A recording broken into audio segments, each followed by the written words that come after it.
Hey guys, welcome back to the channel. So today we're going to do a different style video, but it's going to be kind of like a repair. So in front of me right here, I have a oil pan that I took off of a 2017 Toyota Sienna, and I replaced it because the quick lube shop that they had taken it to had stripped out the drain plug.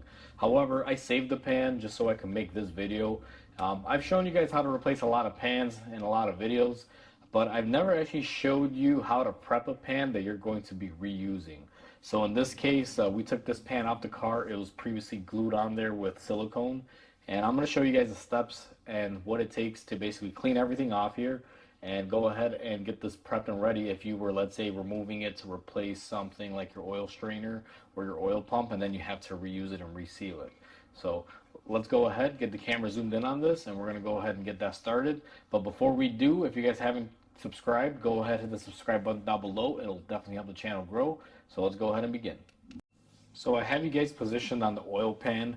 Now let's just pretend we just took this off the car and we just wiped it down and we got most of the oil out of in here, and you're left with this. Now this pan has been off this car for about a month or two now. It's kind of been sitting waiting for me to make this video, so don't pay attention to all the crap that's in it. Again, this is not going back on a car. This came off of a vehicle, and it's just been collecting dust in the shop waiting for me to make this video. So where I always like to start is if your car had a silicone gasket like this Toyota did and this oil pan was glued on, the first step that I like to do is take a razor blade and try to get a good, nice and sharp one, because you don't want a dull one. And I'm going to start off by basically taking my razor blade and putting it in the sides. Now you'll notice there's a little bit of silicone from the factory. When it got pushed up and put into place, it kind of covered the bases and went sideways. What you're going to do is just remove that extra silicone that's left along the way. Now I'm going to try to give you guys the best angle I can here, but what I do is I take a razor blade, hold it at an angle, and you just want to quickly run through. And sometimes it'll get caught up, but you'll notice that there are some extra chunks of bead from when it was installed at the factory that are coming off. And the reason why I like to remove these before is it just makes the whole process a lot easier. Your grinder works really good on flat surfaces, not on beveled surfaces, so I always make sure I kind of run this around first. And it doesn't have to be precise, guys. You're just looking to remove a majority of it. As you guys can see, it does kind of get stuck, so you'll have to reposition your razor blade. You can see one angle gets it off a little bit better than the other angle. And you just take your time, work it around. Now, once you do that, there's two methods you can do, and it all really depends on what you have available to you guys. Now, my shop has air. I have a grinder. What I always like to do is use my air grinder with like a cookie wheel and basically go ahead and clean off the surface like that. If you don't have that, but you do have razor blades, you can always just use a razor blade to scrape it off and get as much as you can, and it's not an easy process. And then you can come in with something like a Scotch-Brite pad and go ahead and, just rub off any remaining silicone that's on there. Now, I'm going to do this quick little area with this old scrub pad that I have here. And you can see it does take off the silicone and it makes it nicer, but it's not really super clean. The way I like to do it in a shop, and the way I would always do it, is start off by scraping the insides like I just showed you.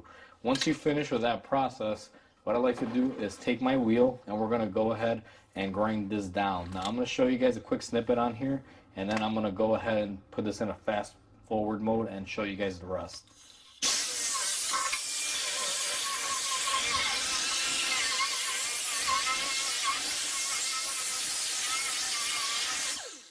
So that's what you're looking to do right there. Now I'm going to do the whole pan that way, and I'm going to put the video on a time lapse so you guys can see it a lot quicker and it's not as loud. So let me go ahead and get that set up.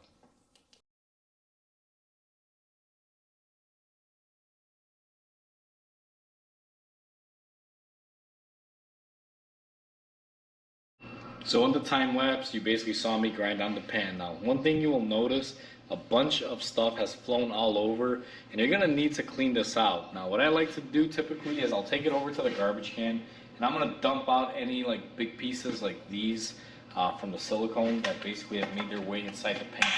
And just kind of, do your best, remove as much as you can, so that way it's a little bit easier. then what I tend to do is I'll take my brake cleaner and I go ahead and I clean up any residual dirt and grime that could have happened in the process of removing all of the silicone. Then I'm going to go ahead and hit the area where we basically ground everything down. Now I'll be honest with you guys, I'm not going to go crazy and clean this super clean, because realistically this is going to go in the trash once I'm done with this video. So I'm only trying to show you guys the concept. So then what I do after I went ahead and I hit it with brake cleaner and I know that everything is nice and clean and there's no dirt and I have a fresh surface, kind of like you see now, everything is nice and shiny. What we're going to do is go ahead, go back to the bench, and we're going to start applying the silicone. I'm going to show you a few things to look out for. So I went ahead and I got my pan into position, guys, and I'm going to be showing you guys two methods of how to apply the silicone. The first one is going to be using a tube, and the second way is going to be using a silicone gun with the actual tube. Now, my silicone of choice on this would be 5-minute gasket maker or this Permatex Ultra Black. It's the most oil resistant one out there. Now, I managed to find a tube of this here. I don't really use this quite often in the small configuration. I typically have it in the big gun, which is basically the Right Stuff gasket maker by Permatex. It's almost virtually the same thing. So I dug this up to show you what it looks like. However, for this example using a tube, I'm going to be showing you guys with the Ultra Copper, because it's the only tube that I have that's not actually frozen up, and it does have the actual tip. Now what you're going to want to do is take your tube, hook up your tip, cut out your cutout to about as big as what you feel you need on there. Typically I find about 1/4 of an inch is more than good enough to be able to do these. You kind of want to go around the same sizing that you have available on your lip of your pan here. Now what I like to do is I come in here, and let me make sure you guys are in frame, and I'll show you guys one quick bead here. Is I'll normally come in here very slowly and try to leave about a 1/4 inch bead here, kind of like that. Now realistically on this one, guys, this Ultra Copper one that I'm using as an example, I don't typically use it on this very much. What I use this one for is to seal up things that are going to be in a very high heat environment, so it's not going to be perfect. But you guys can kind of see how I'm layering it up there in the center. I'm not going crazy trying to smother it everywhere, but if I was doing it with a tube, this is how I would do it. And obviously you're going to overlap your areas where your bolt holes are.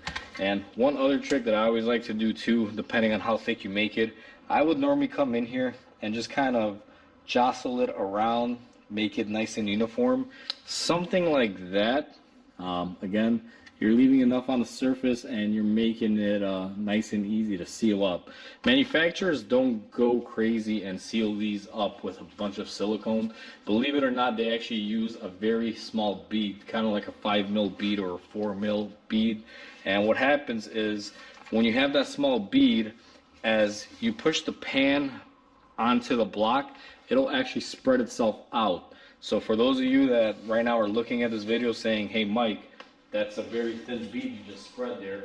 Well, that's what manufacturers typically do, guys. Normally, I'll use this dried up silicone here as an example. Typically, they'll only have about that much of silicone, you know, like a small 4 to 5mm bead, which is roughly about that thick. If you guys are wondering, this is the old silicone I pulled out of the tube. I'm just using it as a reference. So, nice thin bead is all you really need. You don't need too thick of a bead. Now let me get my gun set up and I'll show you guys how I use my gun to set a bead. So I went ahead and I got my silicone gun set up. Now I use a Milwaukee gun, guys, because it makes it easier. And I'll show you guys how I do this using this technique. Go ahead and load up your gun, get it ready. And what I'll typically do is release it out, and you guys will see I like to leave a bead something about that. Now that's even a little thicker than I would normally leave it. Usually I do like it a little smaller. Let me try to perfect it here on this portion. And the trick when you do it with a gun of this nature, you want to make sure that you're moving pretty quick. Now let me set my gun down and I'll show you guys what both beads look like.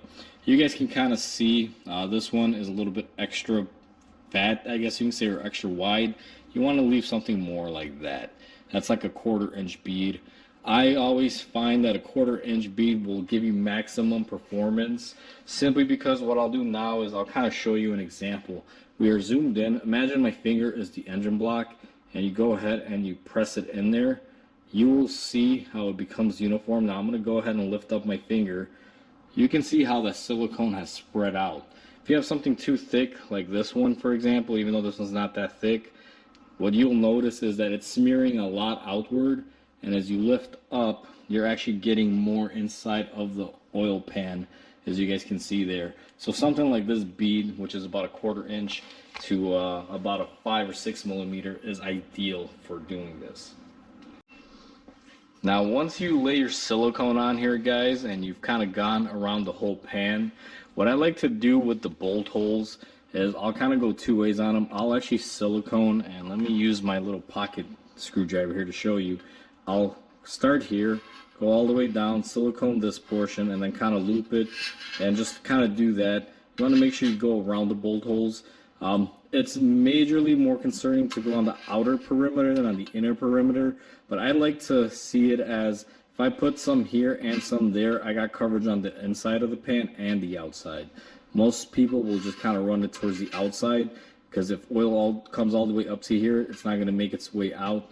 But you got to remember, the bolt hole is an escape hole, so you want to make sure you encompass the bolt holes nicely and cover them all complete. Otherwise, you may have some seepage or leaking issues.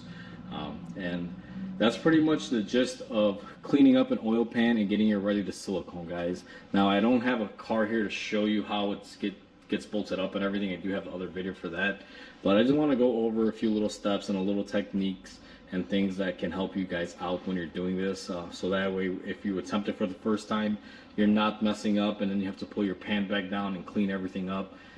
It should save you a little bit of time and money doing that. So with that said, hopefully you guys enjoyed this video. Please comment, like, and subscribe, because it definitely helps the channel grow.